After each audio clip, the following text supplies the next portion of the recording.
Hi, I'm Fazil, Mihlar, editorial page editor of the Vancouver Sun, and I'm joined by Douglas Todd, award-winning columnist, to talk about narcissism and narcissists.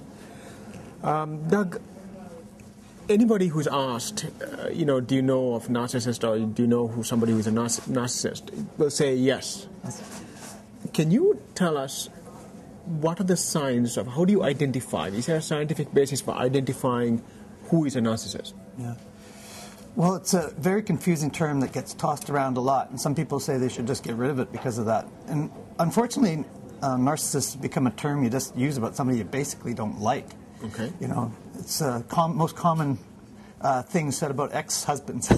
Ex-husbands, Yeah. not ex-wives. Not as much, no, because Okay. narcissism is associated with men. But turns out that that's probably not an accurate association.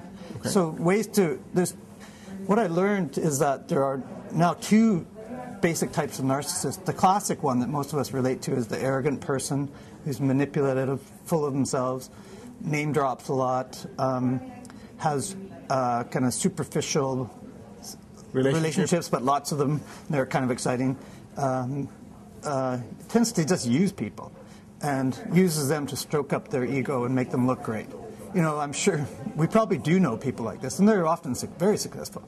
But then what I've learned this week from specialists in the area in Vancouver is that there's a second type of narcissist emerging that can actually be quite shy. Okay. And that's kind of surprising. Well, it is. Okay. But what you would look for to see if they were a real extreme narcissist, we're all a bit narcissistic, right? And that's good to have some sort of self-confidence and all of that. Yeah, so it's a question. It's a continuum. Yeah, we're all a little bit narcissistic. Some people are extreme, and they're the extreme ones Are the who are problem in trouble. They're fragmented, unhappy people who feel empty. Are they actually unhappy? Are these people who are real extreme narcissists actually unhappy?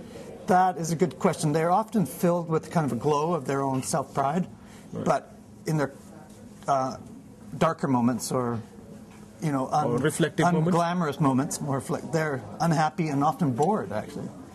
But we're just going to talk about the second type of narcissist that most people, I'm sure, don't know about it. And they're often called hyper-vigilant narcissists. Okay. They can be quite shy and quiet. And what are the signs They're very critical of other people. They tend to blame people for their own problems. Because narcissists are basically full of a lot of shame that they're trying to hide from themselves. So these second type of, they're called fragile narcissists. They would be accusing, their partners of a lot of problems, and they often be super justice oriented, maybe to a fault, and just. So, but we get these people in different degrees in different places of work, whether you're looking at a school or whether in a newsroom for that matter, or a bank or a boardroom. I mean, you do find them, and some would argue that a certain amount of confidence and certain amount of self-awareness to be leading or to be a manager or to do your job, you need that. Exactly. But these extreme cases, are there any solutions? I mean, will they go for therapy? I mean, is this a solvable problem, or is it something which you cannot solve? It's a really hard problem to solve.